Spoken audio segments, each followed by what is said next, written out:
Okay, si Maricel Umbase, taga Sigaboy, Davao Oriental. Opo. Gapil ba kag mga singing contest? Opo. Oh, pila edad ni magsugod? Ikan sa 12 years old. 12 years old, nagsugod nagkanta. Sa Opo. ato pa sa inyong lugar, ikaw mo'y hari sa kantahan. Medyo po. Okay.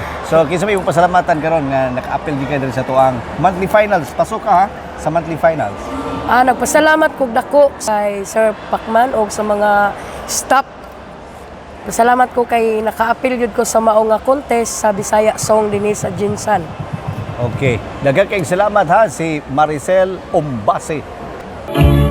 Dito na tao nga tumbok na nagibalaan natong duha ang lakaw ay handumana sa bumbang ipalumpatang dito sa ating nagtaw ako misusi ako midua wala joy-joy nagao bisan sa dugay ng mga adlaw abi kong nagbaga kaya natunas kung nawala na nagpabilin sa gihapon nga buhay saksi sa mata dito na tao ang atong bugma